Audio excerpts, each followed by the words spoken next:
Hi, I'm Mike Doran, and welcome back to Counterbalance. Peter Rao is in an undisclosed location today on a secret assignment, and so I'll be flying solo.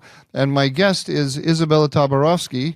She is a senior advisor, I believe, at the Kennan Institute of the Wilson Center here in Washington, D.C., and she's also a research fellow at the Jerusalem Center for Public Affairs. She goes back and forth between Washington and the United States. No, Washington and Israel, that's the place, between Jerusalem and Washington. And she is one of the leading experts on Soviet anti-Zionism. She grew up in the Soviet Union, and she's been researching the anti-Zionism of the Soviet Union for the last 5 or 6 years. And it's become an incredibly topical issue because she says, and I think her argument is absolutely ironclad, that Soviet anti-Zionism is informing the anti-Zionism of today's American left. And so we had a very good conversation about it. And without any more introduction, let's jump into it. Here we go. Hello, Izabella Tabarovsky. How are you? I'm well. Thank you so much for having me. It's great to have you here. I'm very excited to talk to you about your area of expertise. Let me just tell everybody who's listening that you have a whole series of articles on the subject of Soviet anti-Semitic propaganda and its influence on contemporary leftism. Nothing could be more topical. And you can be found, I'm looking up your Twitter feed right now. I thought I had it here to go. I don't actually, but what is it? Iza Tabaro. Is Iza or Izat? Izatabaro. Izatabaro. Yes. Do I have it right? Exactly. At that. Yes. And you have pinned to the top of that a list of 4 or 5 of your major articles on this subject, and that's how I found it. Why don't you just start in explaining this to us? Tell us a little bit about Soviet anti-Semitic propaganda, how prevalent it was, and the influence that it had globally. Sure. Well, first of all, I usually call it anti-Zionist propaganda because I find, and we can get into the question of anti-Zionism versus anti-Semitism. I think that they intersect pretty closely. But it's more accurate in the current environment to call it anti-Zionism because that's exactly what the Soviets used to talk about. You know, they used to attack Israel and Zionism. And in particular, I focus in my research on the post-1967 propaganda because the Soviets were always against Zionism, but the quality of their anti-Zionist propaganda changed over the years. And it's really after 1967 that it becomes relevant to our current moment, to what we're seeing today. That's when it becomes really massive. That's when it's directed not just internally, but also externally to the outside world in a really massive way. And I've spent the last several years looking at what was sent in tens of languages to dozens of countries around the world. And you can see the kind of language that was sent abroad. And that's when it acquires the kind of the tropes, the slogans, the motifs, and the kind of explanatory logic that we're seeing today in the far left, the increasingly mainstream left discourse about Israel and Zionism. So that's kind of that's the short of it. And I would say that one of the reasons it's really important to understand it is, first of all, we understand why it's important to understand when people speak for example, in the tropes of the Protocols of the Elders of Zion, or when they use Nazi ideas, right? It helps us understand that we have entered a really dangerous territory, right? We know that brings anti-Semitism. That's associated with anti-Semitism. With anti-Zionism, the anti-Israel left has wanted us to believe that it's not anti-Semitic, which in itself actually is something that Soviet propaganda used to put out constantly, practically every article. And they wrote tens of thousands of articles and hundreds of books, again, in dozens of languages.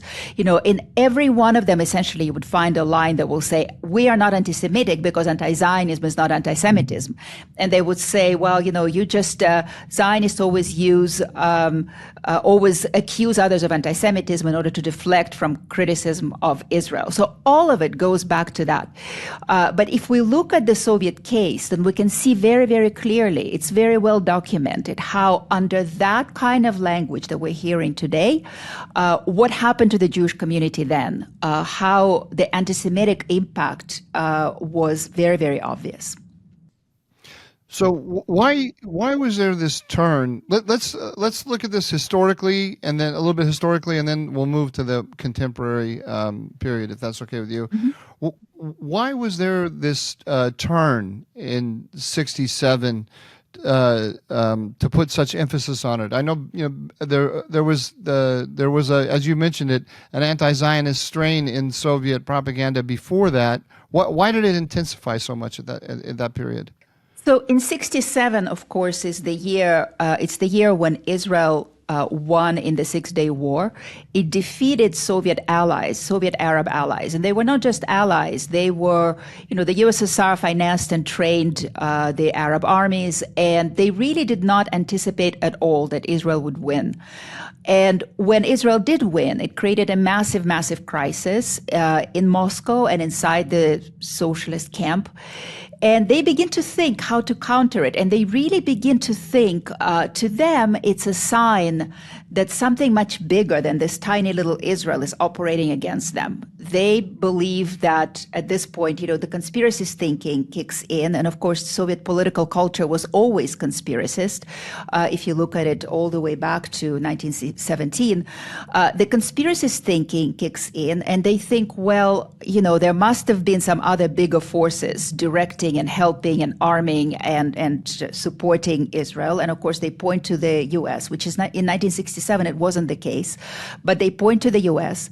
They look at the U.S., they see all the Jews in positions of influence, politicians and bankers and journalists.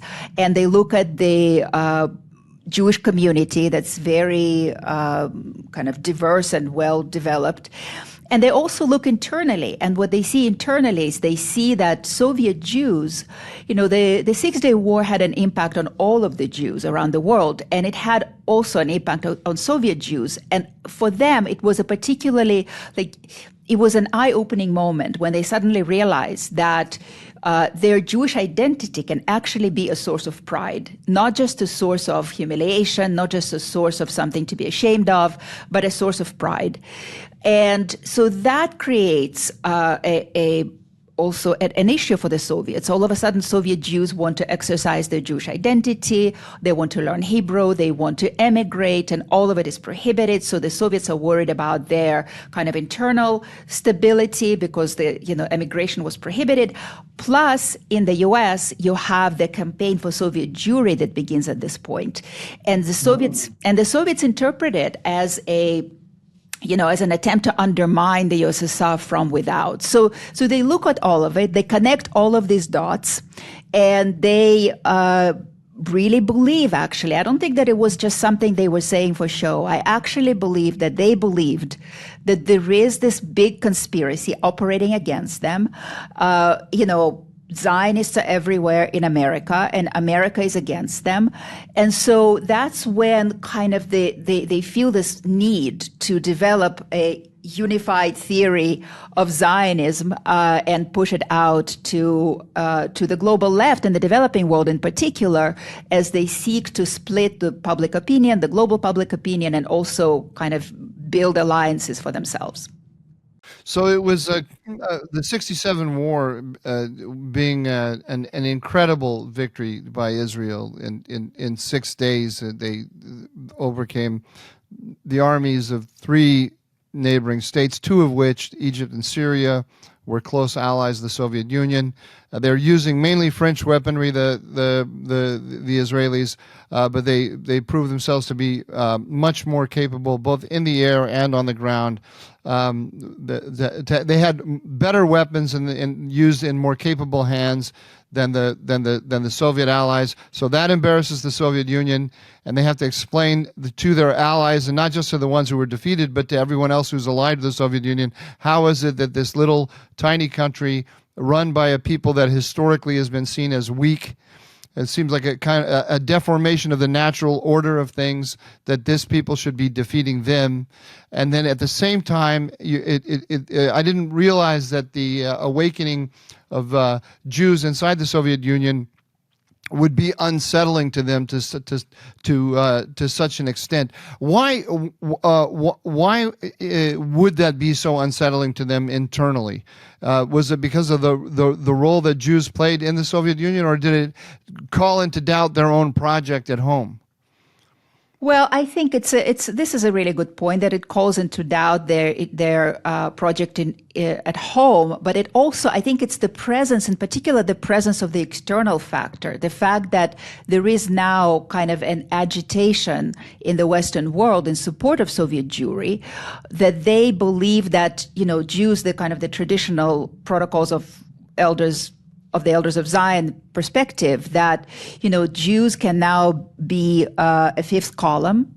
And also, of course, because they are interested in Israel and they are showing interest in Hebrew, which in the Soviet mind is very much associated with Zionism, and because they are interested in learning Jewish history. And by the way, the Soviets also considered the Bible to be a Zionist document. Just to be clear, they considered the Torah to be a Zionist document. There's a really fascinating memo. That makes sense when you say it, but I had never thought about it. It's funny. Well, there's a fascinating memo. It's hard to read it without laughing, where a bunch of KGB operatives sit down and they begin to analyze the Torah and the Jewish prayer books, and of course, no preparation, no religious background, certainly no Jewish background. And they come to the conclusion, they point to certain prayers and they say, well, this prayer is clearly Zionist. And this whole story about Jews going back to the promised land, it's very, they really connect these ideas to the religion. So whatever Soviet Jews did is viewed as nationalist. Any kind of nationalist sentiments are bad in the Soviet perspective because they are internationalist and socialist.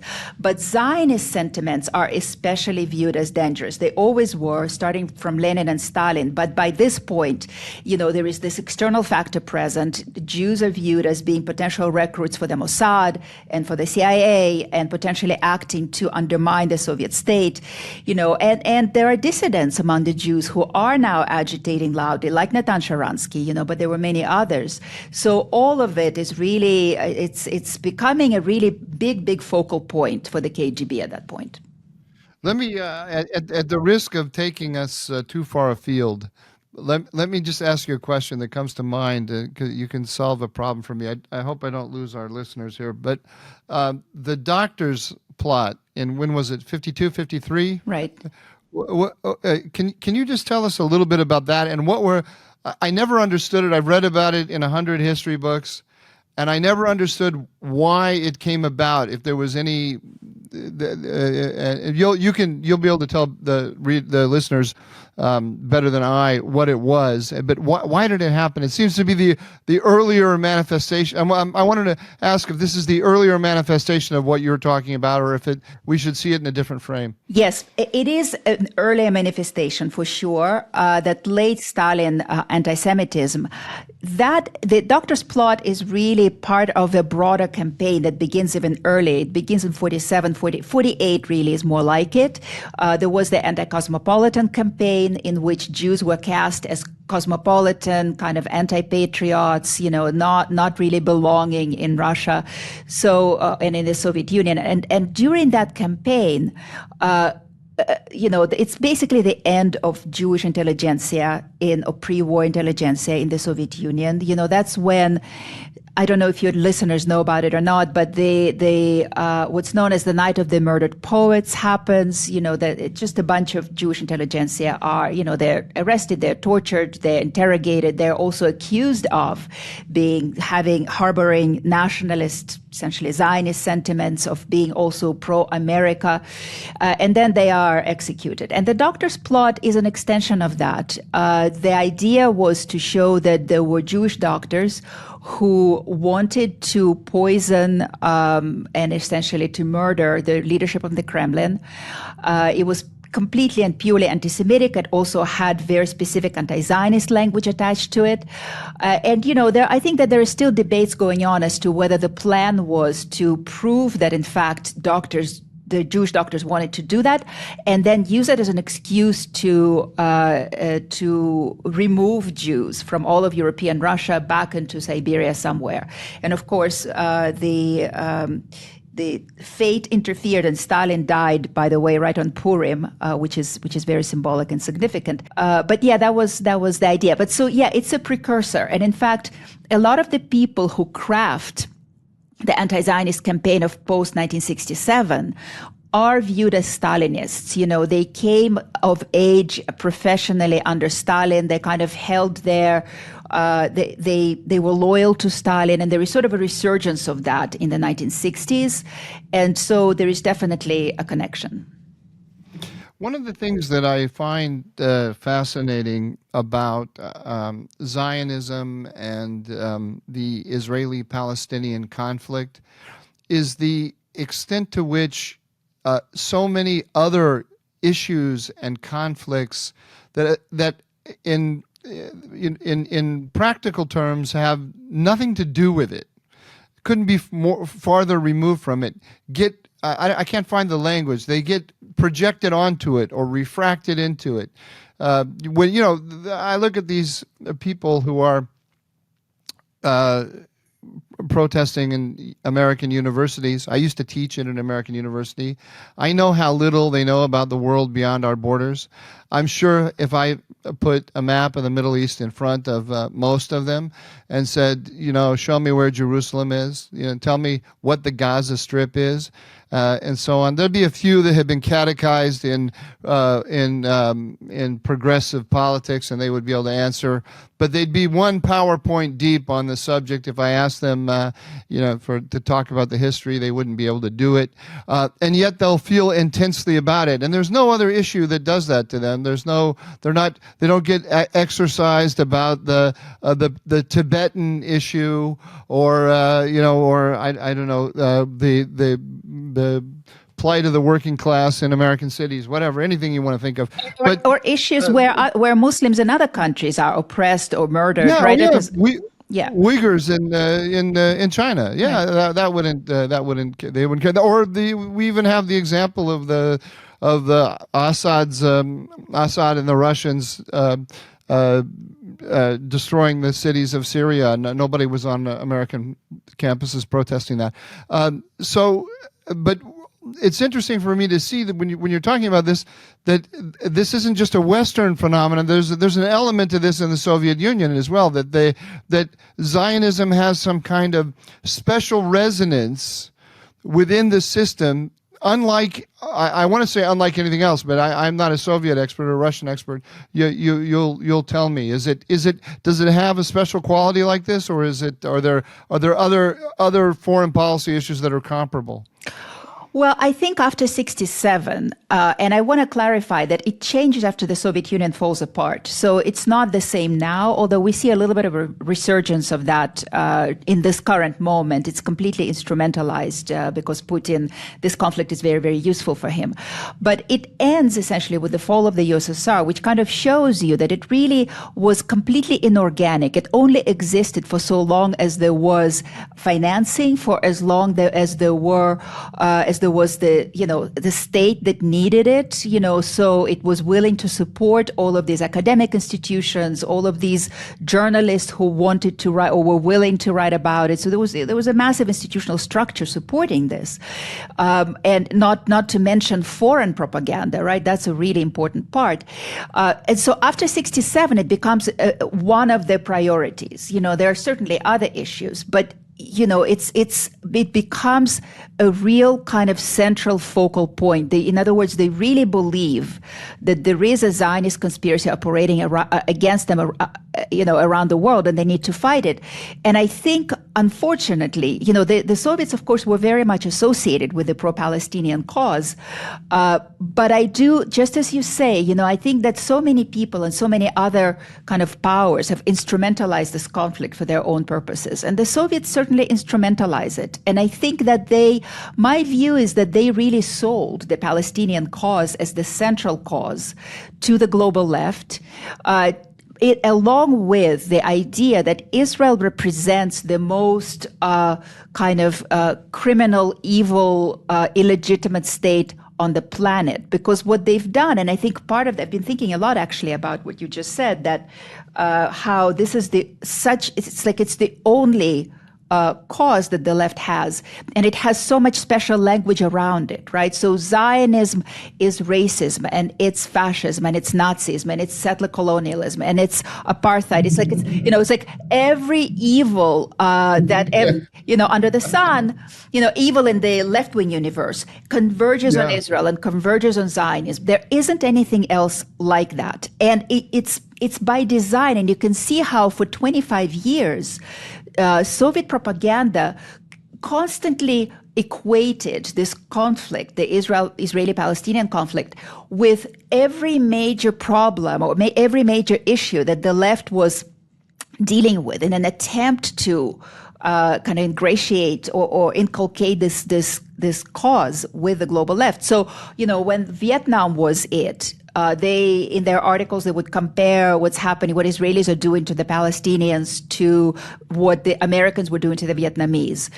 When they directed their propaganda at Africa, especially at African countries, they would especially push the idea that Israel was like South African apartheid state, So it was adjusted every time. The comparison between Israel and Nazi Germany, that's the most ubiquitous one that we hear all the time. So that certainly resonated with Europeans and with Americans.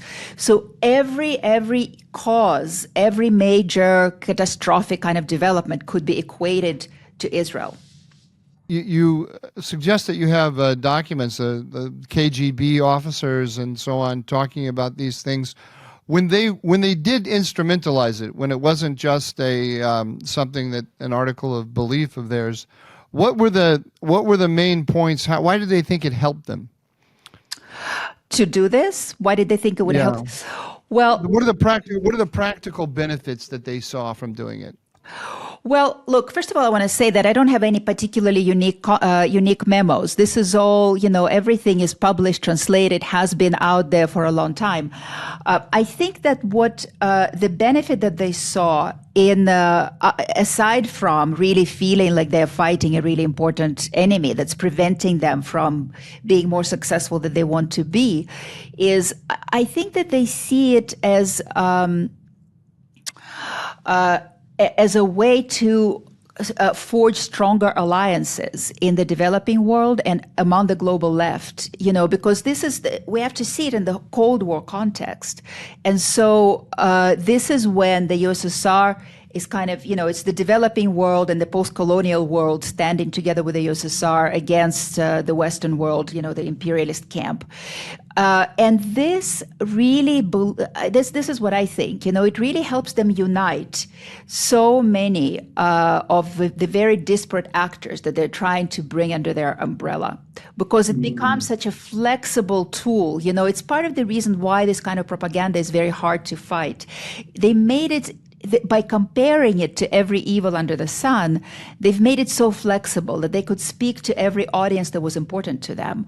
And so, so you would see, for example, leaders from the developing world coming to Moscow in the 70s and 80s and meeting with the senior, party leaders. And they would talk about whatever they would talk about. And then in the end, they would say, basically, we stand together against imperialism, Zionism, a world reaction. So this becomes like this slogan that everybody joins in. I guess that once you have decolonization and the contraction of the European imperial powers, you can't hammer away on European imperialism anymore because there's really no example of it.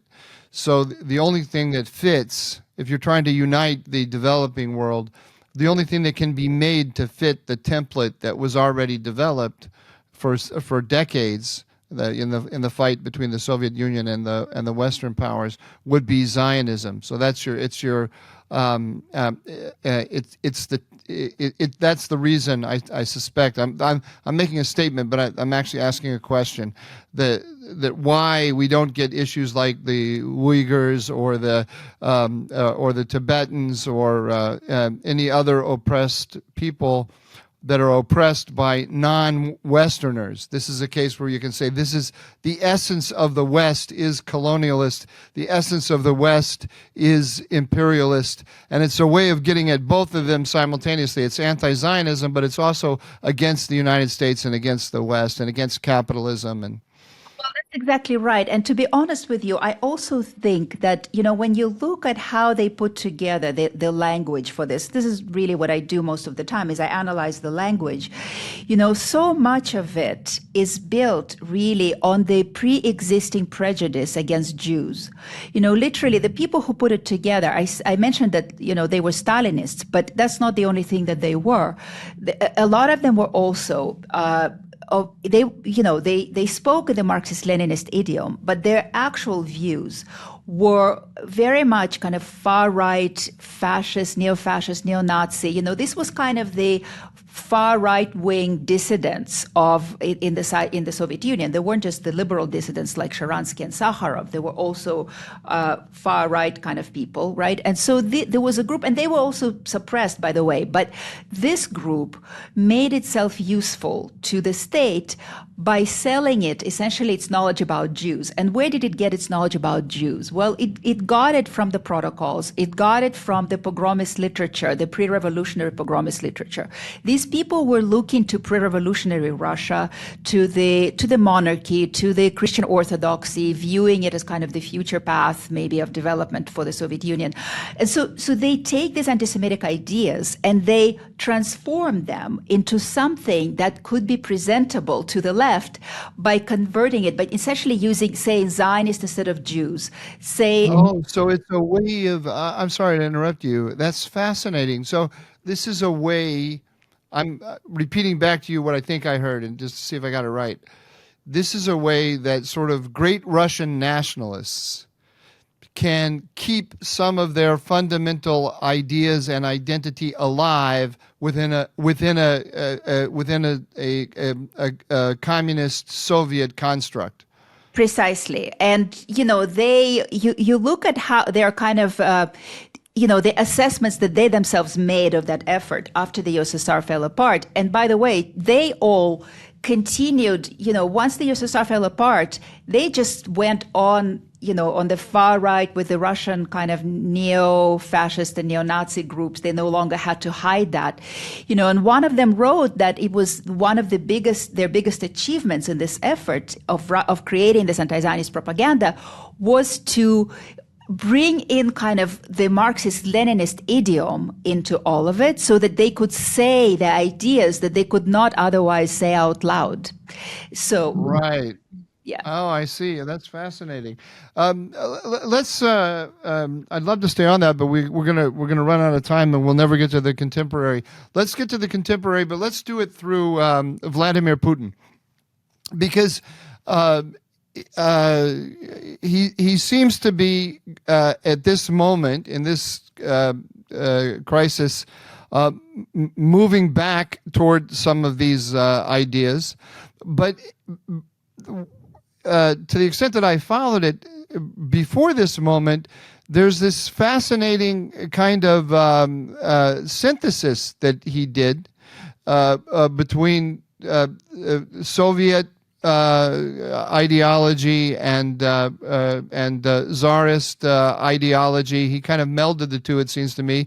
And I've seen so many of these events where he has behind him the chief rabbi, together with the imam, together with the patriarch of the church, and presenting himself as the benefactor of all religions. And we've all, well, I don't know if we all have, but there are these stories that he has a special affection for Jews. Had a lady who was his middle school teacher or something, that he has a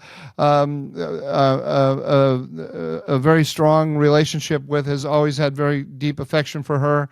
And so on. So, how would you explain to us the evolution of his ideology on this issue? Well, in fact, yes, always positioned himself as a friend of the Jews and also as a friend of Israel. We know that in the previous Netanyahu governments, it was everybody kind of noticed how often they met and how often they talked. And, people do like to say that Putin is not anti-Semitic. I don't know. I don't like to guess people's kind of internal views. But I personally always thought that it was very instrumental. I think that he needed the friendship of Israel and of the Jewish community for a very particular reason. Maybe there were others, but here's where I could see it instrumentalized. He used, in his talks, he gave a speech at Yad Vashem at some point, opened a memorial to the Leningrad siege, the siege of Leningrad in Israel. He used the Jewish story to confirm something that's really, really important for him, and what's really important for him ideologically, and we're talking, this is before the Ukraine war. Right now, things are different. But what was really important for him was to assert that the Red Army had played a crucial role in liberating Europe. It's something that he says all the time. It, by the way, also goes back to Soviet propaganda. It's repeated over and over again. It's just a really important point for them. It's a propagandistic point because, he now sort of, arrogated all of the glory of the Red Army to Russia, even though it was a very much, a multi-ethnic army. It was a Soviet army, and then shifted all of the blame for all of the negative things that happened during World War II to all the other countries, so to Ukraine and to the Baltics, etc. So it's a very neat propaganda trick. But basically, like in Israel, for Israelis, it's not hard to actually say that, yes, it's true. It was the Red Army that opened the gates of Auschwitz and ended the Holocaust. It's much more complex than that, right? And of course, we know that the USSR also collaborated with Nazi Germany, but at the beginning, right, with the Molotov-Ribbentrop Pact. But for Israelis and for Jews, it's not at all a stretch to say it. And as Putin was getting more and more isolated after the annexation of Crimea in 2014, he could find this kind of agreement from the Israelis and from the Jewish community. So that's kind of speaking very briefly. There's a whole lot that could be said on this. Oh, so the Jews are the validator of the thesis that Russia is the liberator of Europe. Essentially, and also he gave a speech at Yad Vashem. I think it was, I can't remember what year it was, but before maybe 2019. I would need to check, but where he talked about what happened to the Russians as a result of Hitler's invasion was similar to the Jewish Holocaust, which of course is a completely invalid comparison for many, many reasons. But he would compare what happened to, during the siege of Leningrad, which has a personal meaning to him. But he would say, well, that was like the Holocaust. And so, so there were already back then kind of comparisons and pronouncements that were very, very questionable. And what we have now, since this war that's just, that started on October 7th, it's actually come in very handy for him because it's become a distraction from what's happening in Ukraine. All of a sudden, that war is out of the headlines. Everybody's attention is on what's happening in Israel and Gaza. And we see him returning to some of that kind of Soviet rhetoric about Israel. He never condemned Hamas. It's obvious that Russia there is a long-running relationship with Hamas. I don't believe that Russia considers Hamas a terrorist organization. We saw that Hamas released a couple of hostages, kind of compliments to Vladimir Putin. It's expressed gratitude to Hamas. So now I think it's again, it's like it's an instrumentalizing of this issue for his own benefit. So let's move to our own streets and universities, because the big payoff for me of all of your research is that all of what's being taught in our own universities today is the product of the work of all these Soviet propagandists. So explain to us how that happens. And it kind of makes you depressed. On the other hand, it's kind of funny as well. Well, it is very depressing. I want to limit it a little bit by saying that, specifically the ideas that we hear the anti-Israel left express about Israel and Gaza today is really a product of Soviet propagandists. And we can see, there are multiple channels through which they try to reach the West. So first of all, there was a big propaganda apparatus that the Soviets had. They literally had, they had an office, a Novosti press agency office in every country under the sun. There were radio broadcast, again, in multiple languages. They worked through embassies. There's a really fascinating correspondence between the Soviet ambassador to Washington, Anatoly Dobrynin, and his superiors in Moscow in the early 70s, where they're discussing how he's supposed to communicate to American decision makers that Zionists are, evil and dangerous, and they're trying to undermine the relationship between the U.S. and the USSR, and how he's supposed to work with the Jewish community and find the anti-Zionists in the Jewish community and work with them, and communicate to non-Jews how dangerous Zionists are. Now, we don't know how much of this program was implemented, but you can see it communicates to you the thinking and the ideas, and certainly some of it was implemented. There was actually even an article by a Soviet propagandist published in the New York Times expressing all of these ideas. So there's the media, there is the embassies, there's the work through left-wing organizations, left-wing groups, many of which the Soviets financed. We have a record of a senior member of the American Communist Party in the 70s traveling to Moscow specifically in order to learn Moscow's thinking on Zionism. And then he comes back and he writes a big book. You can find this book, not a big book, but like a book, that explains what makes Zionism so dangerous. You can actually find this book online today. So what is the name of the author, and what's the name of the book? So the author is Hyman Lumer, Lumer. And the title of the book, something like Zionism I can't remember exactly, but Zionism in the world role of Zionism, something like that. And what's interesting in this book is when you look at it, the devil in all of it is in the details and in the footnotes. When you look at the footnotes of that book, you can see that he copied them from Soviet literature, because I've looked at some of these footnotes that travel from one book to another, and they are wrong footnotes. They twist the meaning of the original source. So that they couldn't all have interpreted the source in the same way. So they were just copying from each other. So Lumer wrote a lot for the CPUSA about Zionism and its dangerous role. So there are, and then the Soviets published or sponsored publications abroad of numerous publications that would then carry their articles. So it was a really, they left, well, and then of course there is Mahmoud Abbas's dissertation, which is also, it's a really great example of how they did that, so.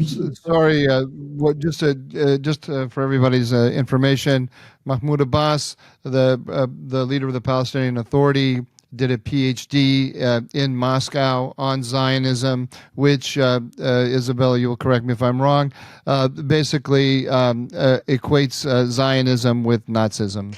That's Isn't that what he gets to in the end? That's exactly right. And you can see how in this dissertation, he, like the full dissertation is not available. It's actually classified in the USSR. It's in Russia. It sits in Russia in the institute where he defended it. But 19 pages of it are available. It was kind of this extended abstract that all of the dissertation writers had to produce. And so you can look at the literature that he uses. Again, you can look at the sources and you can see, it's just a work of fiction. It's distorted sources, it's falsifications, it's complete. I mean, he relied on Soviet propaganda to write his dissertation.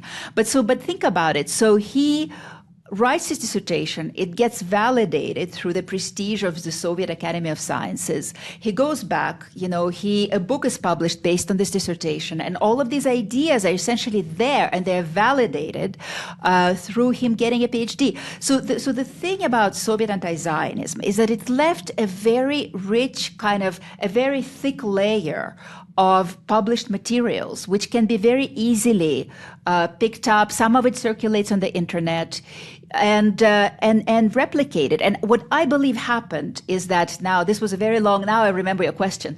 This is a very long lead into actually answering your actual question, is that these ideas became the default for the left in the 70s and 80s. And they sort of remained and percolated there, but they were fringe ideas. And then at some point over the last a couple decades, maybe, certainly over the last few years, they move into the mainstream, just as the fringes move into the mainstream.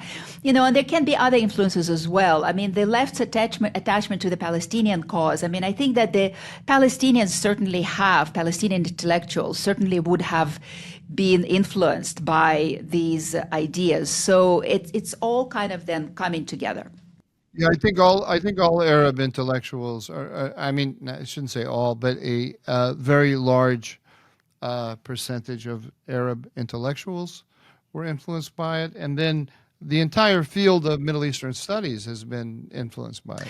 Well, And then and then Middle Eastern studies has played an important role in the development of the intersectional ideology that is now at the heart of American leftism. Absolutely. And I just want to say that, of course, it's not the only influence. People sometimes ask me, well, is that the main or the only influence, Soviet propaganda? Of course not. The Western left had its own influences. There were others, I mean, all of them ultimately probably do go back to Marxist thought.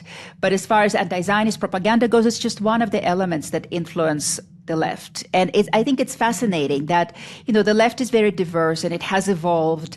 But this one thing has stayed constant. This language that we hear about Israel and Zionism, the demonizing language, the language that's built on the, on the classical tropes of anti-Semitic conspiracy theory, it remains.